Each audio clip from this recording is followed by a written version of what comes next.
وَلَقَدْ يَسَّرْنَا الْقُرْآنَ لِلذِّكْرِ فَهَلْ مِن مُّدَّكِرٍ۔ سورۃ جمعہ بھی مدنی سورت ہے، 11 آیات ہیں، اس کی 2 رکوع ہیں، اور اس مدنی سورت کے 2 حصے کہہ لیجئے مضمون کے اعتبار سے، اور بلکہ نزول کے اعتبار سے بھی 2 حصے کر لیجئے۔ جو اس کا پہلا حصہ ہے آیت نمبر 1 سے لے کر 8 تک، یہ نزول کے اعتبار سے بعد میں نازل ہوا ہے، حصہ پہلے ہے لیکن نازل بعد میں ہوا ہے۔ اور جو بعد والا حصہ ہے آیت نمبر 9 سے 11، یہ 3 آیات جو ہیں، یہ یہاں بعد میں ہے، نزول کے اعتبار سے پہلے ہے۔ تو آپ لوگوں کو معلوم ہے کہ قرآن کی ترتیب نزولی اور ترتیب توقیفی مختلف ہے، اور ترتیب نزولی میں ہم دیکھتے ہیں کہ پہلی وحی جو ہے وہ اقرأ باسم ربک الذی خلق ہے، اور جب ہم ترتیب توقیفی میں دیکھتے ہیں تو یہ پہلی وحی 30ویں پارے میں چلی گئی ہے۔ تو یہ ترتیب کس نے لگوائی ہے؟ یہ نبی کریم صلی اللہ علیہ وآلہ وسلم نے لگوائی ہے اللہ کے حکم سے۔ تو گویا قرآن کی اصل ترتیب یہی ہے جو جس ترتیب پہ ہمارے پاس موجود ہے۔ تو یہ ترتیب اسی لیے نبی پاک صلی اللہ علیہ وسلم یہ ترتیب لگوائی، لیکن نزول کے اعتبار سے جب جس چیز کی ضرورت تھی قرآن جو ہے وہ نازل ہوتا رہا، لیکن جس ترتیب کی قیامت تک کے لیے ضرورت تھی اب قرآن نے اس ترتیب سے اس کو نبی پاک صلی اللہ علیہ وسلم نے ہمیں عطا فرما دی، اور اللہ تعالیٰ نے اس کی حفاظت کا ذمہ لے لیا۔ لہٰذا کہا یہ جاتا ہے کہ جو آیت نمبر 9 سے 11 ہیں یہ ہجرت کے فوراً بعد نازل ہوئی۔ اس میں خاص طور پہ ایک واقعے کا جو ذکر ہے کہ وَتَرَكُوكَ قَائِمًا، ابھی ایک واقعہ ہوا تھا، اس واقعے کا ذکر ہے اس میں، اور یہ ہجرت کے فوراً بعد کا واقعہ ہے، جب جمعے کی ابتدا ہی ابھی ہوئی تھی، اور ابھی سسٹم بھی قائم نہیں ہوا، ابھی مدینے کا معاشرہ بھی نہیں بنا، ابھی پوری طرح اسلامی معاشرہ نہیں بنا، پورے احکام ابھی نہیں آئے۔ تو گویا یہ ایک بہت ہی ابتدا، ہجرت کے بعد بہت ہی ابتدا کا ایک حکم تھا۔ اب آگے اس کا معنی کیا ہے، اس کی تفصیل کیا ہے، ہم بعد میں دیکھیں گے۔ جبکہ پہلا حصہ جو ہے اس کا آیت نمبر 1 سے 8 تک، یہ کہتے ہیں غزوہ خیبر کے بعد، یعنی 7 ہجری کے بعد یہ نازل ہوا ہے۔ لیکن اس کے اندر جو مضمون ہے نبی پاک صلی اللہ علیہ وسلم کی بعثت اور اس کے مقاصد بعثت بتائے گئے ہیں، اور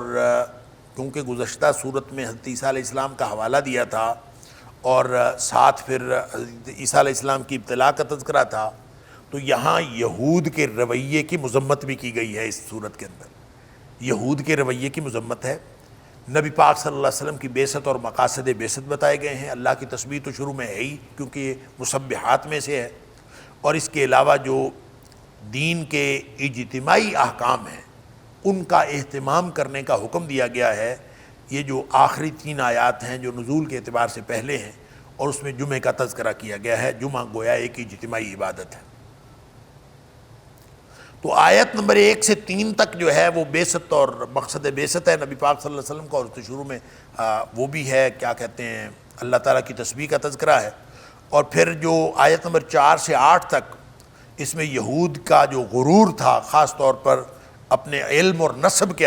حوالے سے ان کا جو غرور تھا، اس کا کے بارے میں بات کی گئی ہے، اور خاص طور پر اس غرور کی وجہ سے جو ان میں آخرت سے ایک بے خوفی کا جذبہ آ گیا تھا کہ وہ ڈرتے ہی نہیں تھے آخرت سے، اور کہتے تھے نحن ابناء اللہ واحباہ، ہم تو اللہ کے بیٹے ہیں اور اللہ کے پیارے ہیں، ہمیں تو کوئی مسئلہ ہی نہیں۔ اور ان کی مذمت کی گئی ہے اس 3 آیت نمبر 4 سے لے کر 8 تک، ان 4 آیات میں۔ اور آیت نمبر 9 سے 11 تک جمعے کے اہتمام کی بات ہے، اور اس میں خاص طور پہ جو اسلام کا توازن اور اعتدال پر مبنی معاشرتی نظام ہے اور عبادات کا نظام ہے اس کا تذکرہ ہے، اور اس میں ساتھ جو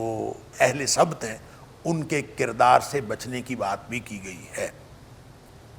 اعوذ باللہ من الشیطان الرجیم، بسم اللہ الرحمن الرحیم۔ یسبح للہ ما فی السماوات و ما فی الارض الملک القدوس العزیز الحکیم۔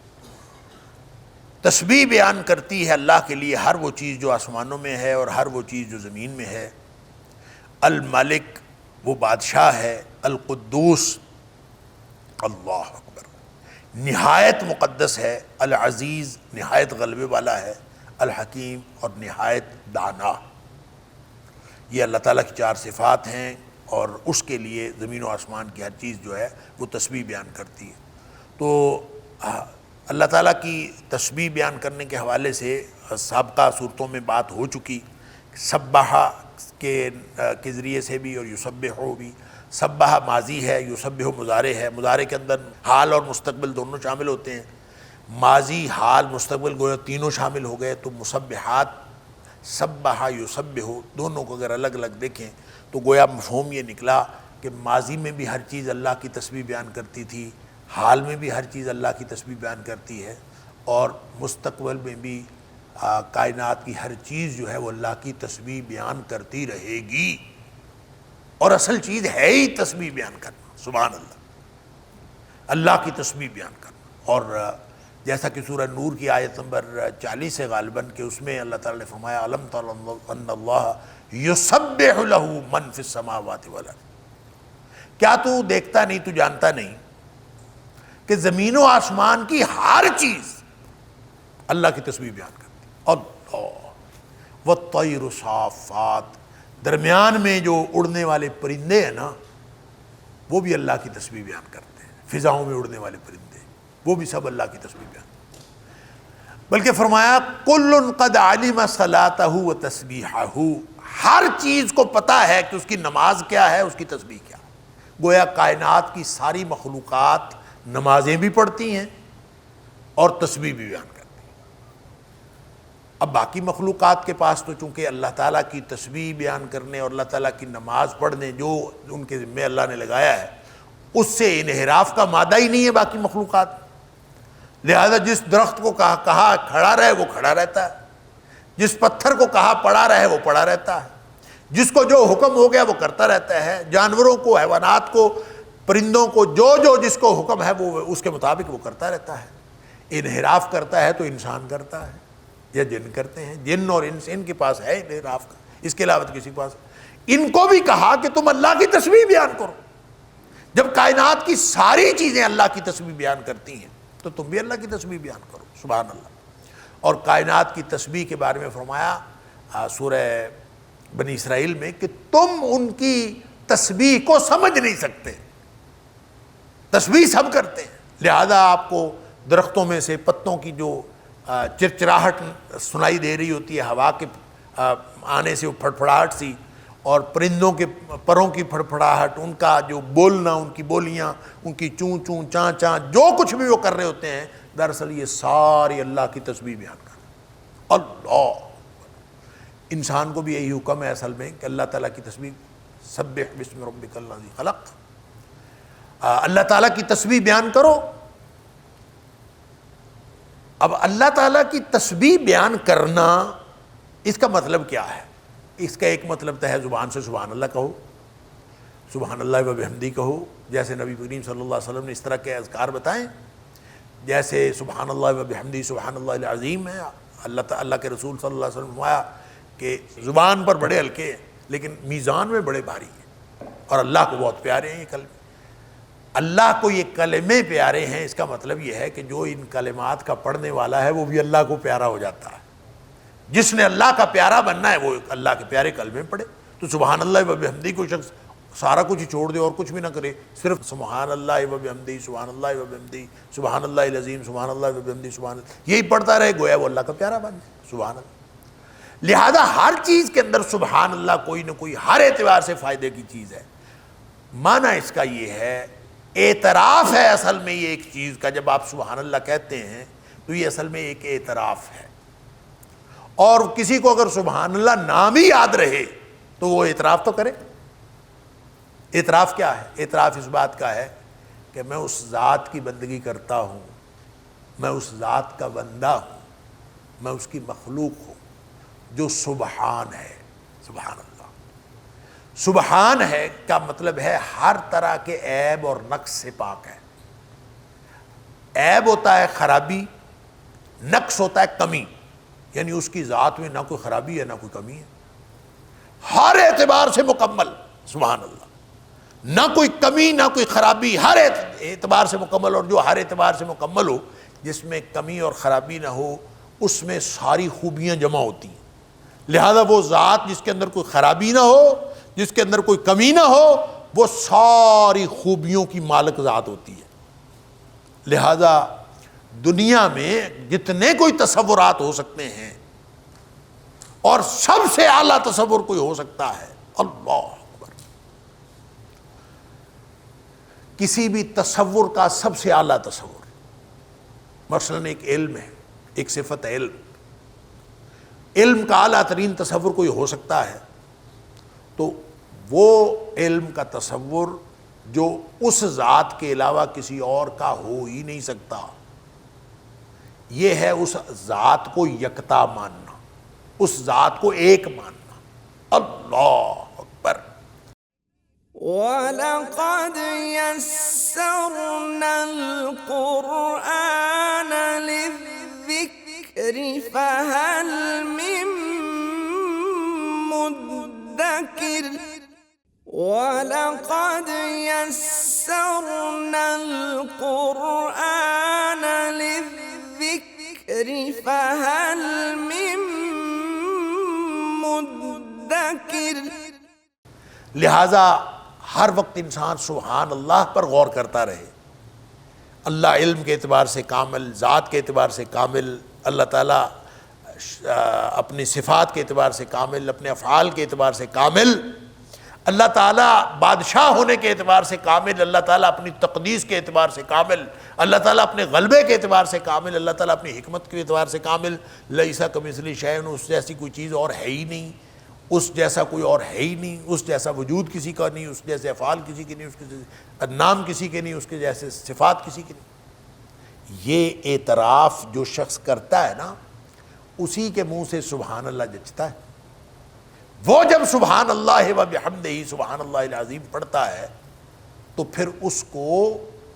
اللہ تعالیٰ اس کے ان کلمات کو میزان میں بھی بھاری کر دیتا ہے، اور پھر وہ اللہ کا پیارا بن جاتا ہے جب وہ اللہ تعالیٰ کا یہ اعتراف کرتا رہتا ہے۔ تو یہ سبحان ہی ہے۔ ہم رکوع میں جاتے ہیں سبحان ربی العظیم، ہم سجدے میں جاتے ہیں سبحان ربی اللہ، بلکہ نماز شروع کرتے ہیں سبحانک اللہم سبحان اللہ، یعنی ہر چیز میں تسبیح تسبیح تسبیح، اللہ تعالیٰ کی پاکیزگی بیان کرنا۔ تو یسبح للہ ما فی السماوات و ما فی الارض، زمین و آسمان کی ہر چیز تسبیح بیان کرتی ہے۔ الملک القدوس العزیز الحکیم، وہ اللہ، یہ جو الملک اور القدوس اور العزیز اور الحکیم، یہ چاروں صفات ہیں للہ کی۔ للہ میں چونکہ لام کی وجہ سے اللہ میں زیر آ گئی، للہ ہی اس لیے ان چاروں صفات کے اندر زیر آ گئی، الملک القدوس العزیز الحکیم۔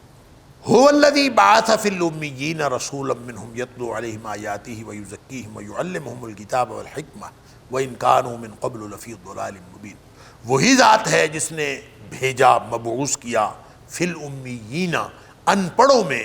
رسولا منہم، ایک رسول انہی میں سے، یتلو علیہم آیاتہ،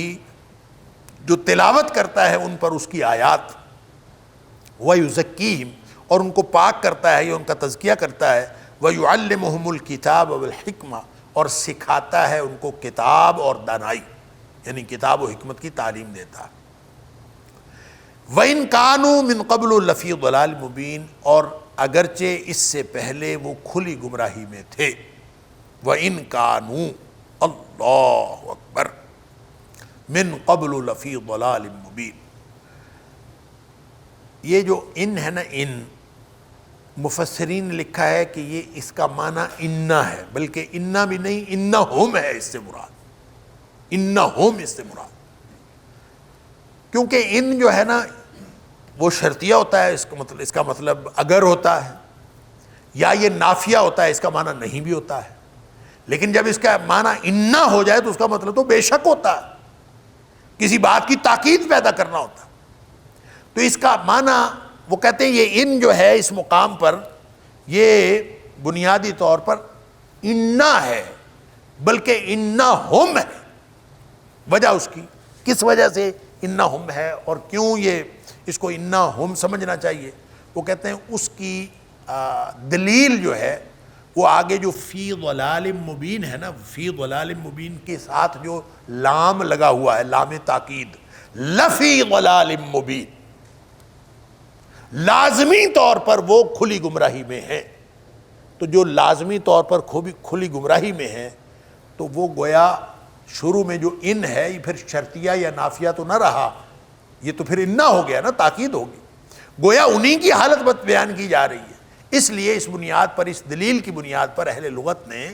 اور مفسرین نے یہ لکھا ہے کہ اس سے مراد انہ ہے، ان بمعنی انہ ہے، بلکہ بمعنی انہم ہے، کہ وہ یقیناً کھلی گمراہی میں تھے۔ نبی پاک صلی اللہ علیہ وسلم کی بعثت اور مقاصد بعثت، 4 مقاصد بعثت اس میں بیان کیے گئے ہیں، اور یہ پورے قرآن میں 4 مقامات پر آیا، 4 ہی مقاصد ہیں، 4 ہی مقامات ہیں۔ ایک تو سورہ بقرہ کی آیت نمبر 129 ہے، اور جس میں حضرت ابراہیم علیہ السلام نے، اسماعیل علیہ السلام نے دعا کی تھی۔ اسی طرح سے ایک جو آیت نمبر 151 ہے سورہ بقرہ کی ہی، اور اسی طرح ایک آیت نمبر 164 ہے غالباً سورہ آل عمران کی۔ تو یہ 3 وہ ہو گیا، اور چوتھی یہ جو آیت نمبر 2 ہے سورہ جمعہ کی، یہ 4 مقامات ہیں جس پہ نبی اکرم صلی اللہ علیہ وسلم کے مقاصد بعثت اس میں بیان کیے گئے۔ اور اس میں باقی 3 پہ ہم نے، چونکہ باقی تینوں مقامات پر ہم نے یہ بات تو کر لی تھی کہ ان 4 مقاصد کا آیات پڑھنے کا کیا مطلب ہے، تزکیہ کرنے کا کیا مطلب ہے، اور کتاب و حکمت کی تعلیم دینے کا کیا مطلب ہے، اس کی تفصیلات سے قطع نظر بس یہ خلاصہ ذہن میں رکھیں جو سورہ حشر میں ہم نے پڑھ لیا کہ ما آتاکم الرسول فخذوہ وما نہاکم عنہ فانتہوا۔ سادہ سی بات ہے،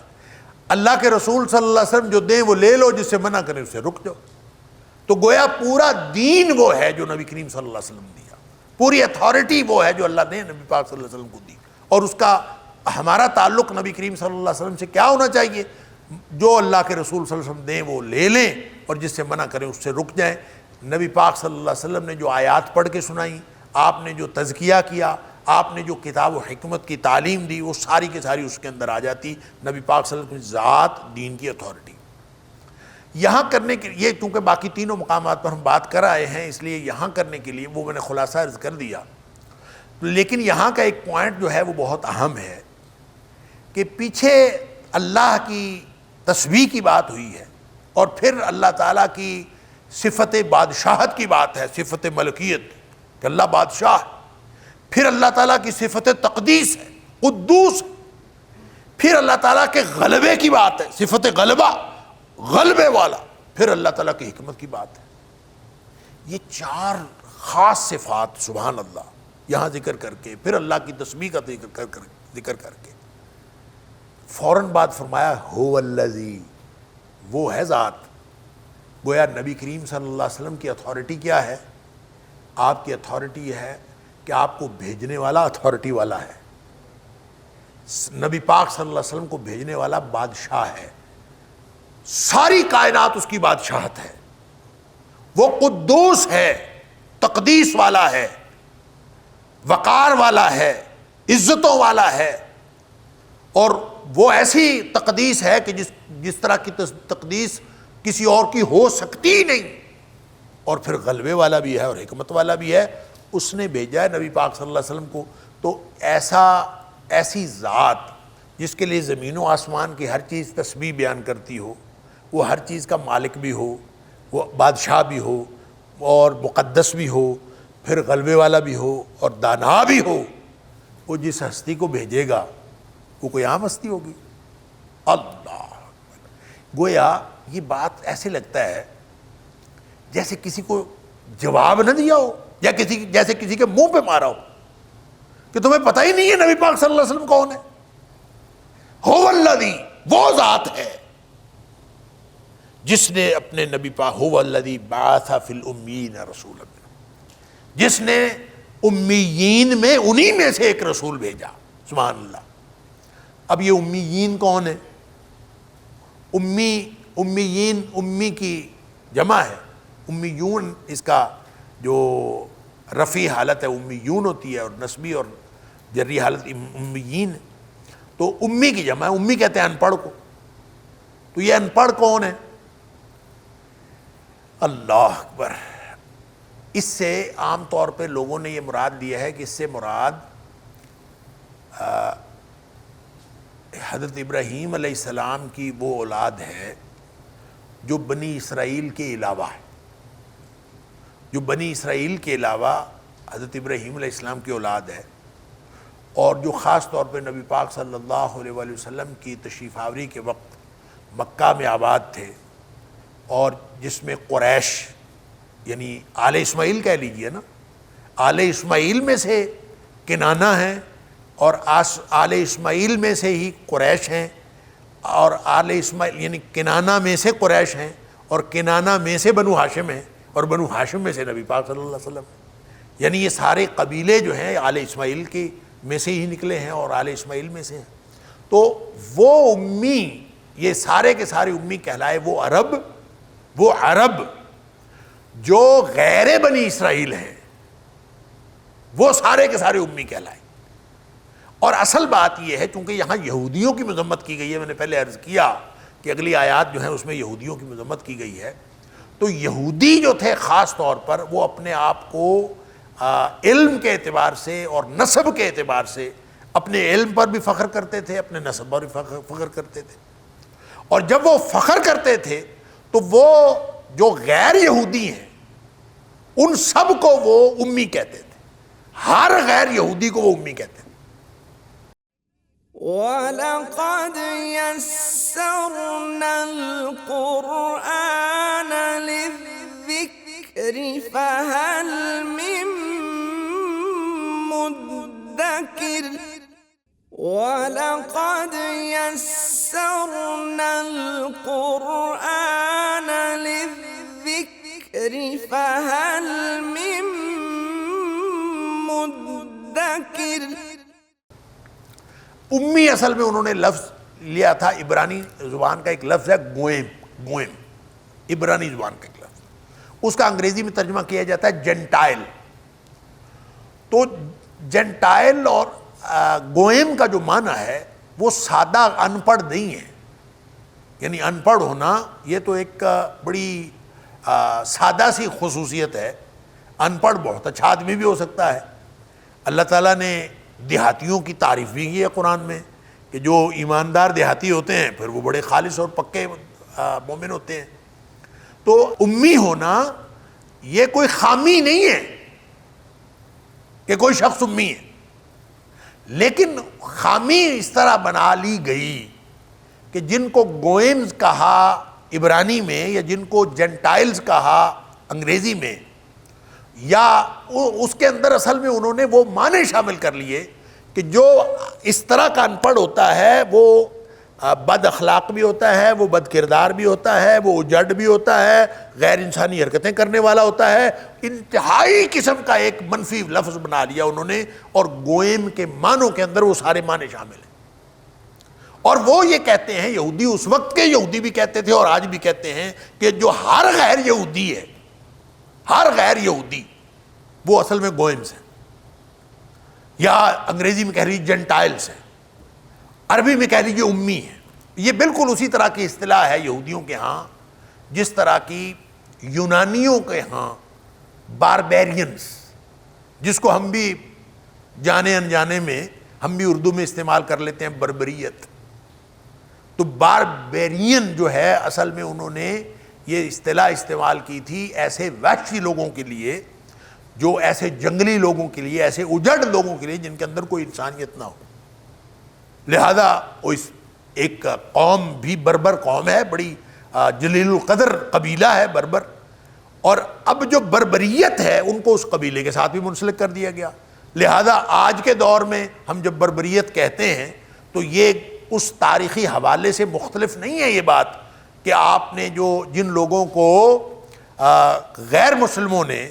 بربر قوم کی وجہ سے ان کو حیوانی کہا، ان کو جنگلی کہا، تو آپ بھی آج بربریت کہیں گے تو وہ آپ بھی اس کا حوالہ دے رہے ہیں، باربیرین. تو یہ اس طرح کے الفاظ جو ہیں صرف نفرت لوگوں میں پیدا کرنے کے لیے ایسے الفاظ کو رواج دیا جاتا ہے. تو گوئمز اور جینٹائل جو ہیں یہ بھی اسی طرح سے الفاظ جو ہے وہ کہے گئے تھے، اور قرآن میں امی لفظ کئی دفعہ آیا ہے اور یہ مختلف معنوں میں آیا ہے۔ امی کا جو لفظی معنی ہے وہ تو ہے ان پڑھ۔ البتہ جب یہ یہودی کسی کو ان پڑھ کہتے تھے یا کسی کو امی کہتے تھے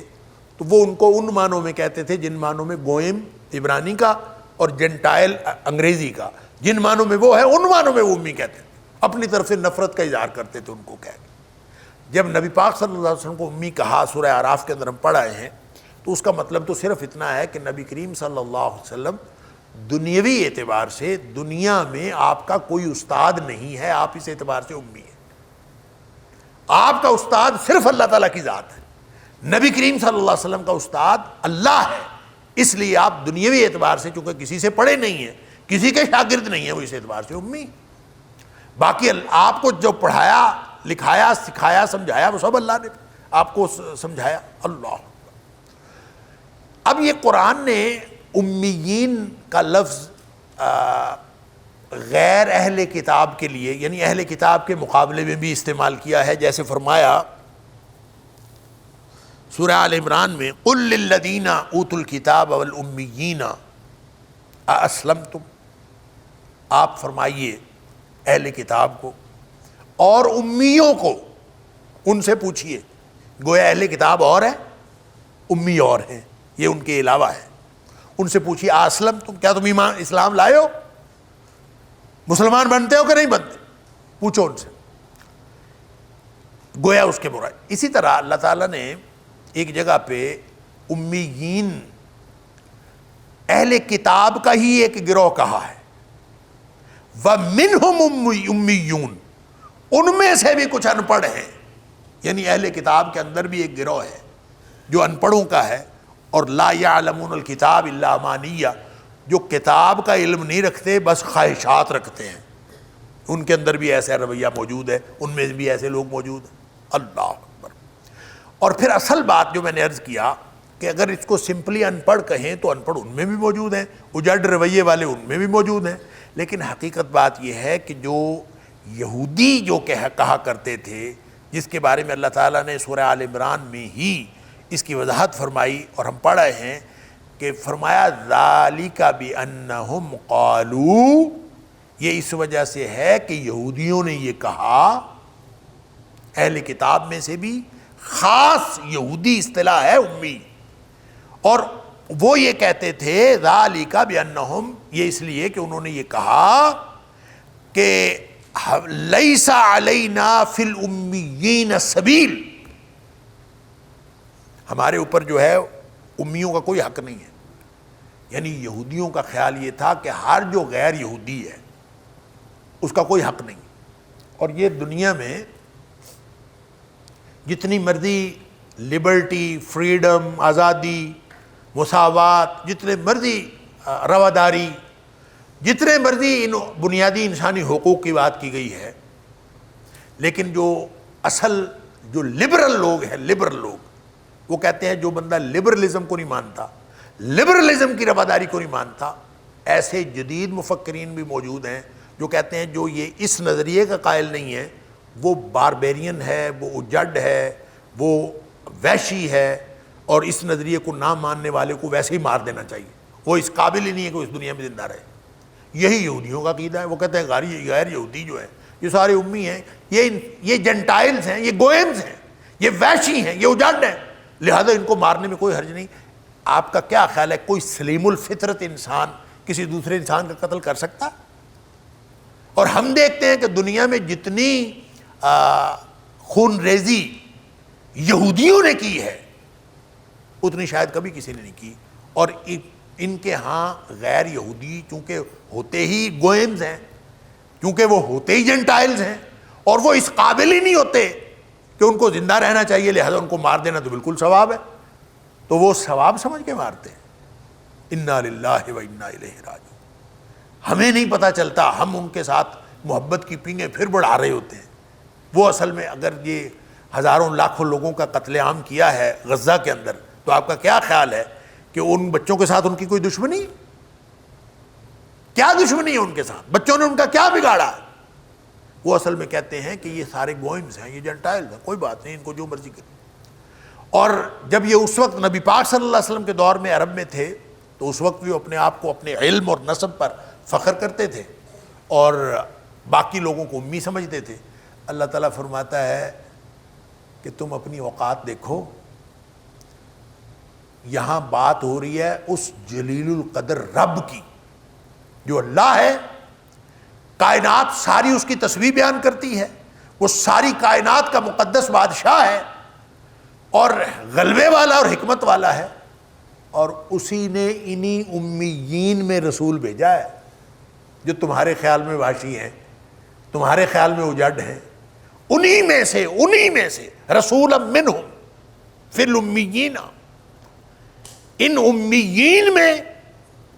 اور انہی میں سے ایک رسول مبعوث کیا ہے۔ اب آپ اندازہ کرو کہ یہ کتنا بڑا اللہ کا فضل ہے اور کتنی بڑی سعادت اللہ نے دی ہے امیین کو۔ تم امیین کو ایک غیر انسانی اصطلاح کے طور پر استعمال کرتے ہو اور تم سمجھتے ہو کہ یہ لوگ جو ہیں وہ عام انسانی سطح کے بھی حامل نہیں ہیں، لیکن اللہ تعالیٰ نے ان کو عزت اتنی دی ہے، اللہ تعالیٰ نے اتنا فضل کیا ہے کہ اللہ تعالیٰ نے انہی میں سے ایک رسول مبعوث کر دیا، اور وہ رسول بھی کوئی عام رسول نہیں ہے، سارے رسولوں کا سردار، سبحان اللہ، اور یہ عزت اللہ تعالیٰ نے ان کو دی۔ لہٰذا یہاں یہ خاص طور پر یہ نبی پاک صلی اللہ علیہ وسلم کے جو مقاصد بعثت ہیں، میں نے عرض کیا وہ تو اور بھی 3 مقامات پر ہیں، لیکن یہاں جو خاص طور پر نبی پاک صلی اللہ علیہ وسلم کی یہ شان بیان کی ہے، اور یہودیوں کو مطلب یہ فقرہ بار بار میرے منہ میں آتا ہے اور میں کہنا نہیں چاہیے کیونکہ قرآن کی بات ہے، تو جیسے کسی کو منہ توڑ جواب دیا جاتا ہے تو قرآن نے منہ توڑ جواب دیا، اور کیونکہ وہ اس طرح کے تصورات اپنے بارے میں رکھتے تھے، اور قرآن نے ان کے سارے تصورات کو یہاں پہ صرف بطلان نہیں کیا بلکہ منہ توڑ جواب دیا ہے۔ فرمایا یہ رسول جو تزکیہ کرتا ہے، کتاب پڑھ کے سناتا ہے، کتاب و حکمت کی تعلیم دیتا ہے، یہ سارا کچھ جو کرتا ہے یہ امیین میں سے اس ذات نے مبعوث کیا ہے، یہ اتنا جلیل القدر نبی ہے، سبحان اللہ۔ إن هذا القرآن يهدي للتي هي أقوم ويبشر المؤمنين الذين يعملون الصالحات أن لهم أجرا كبيرا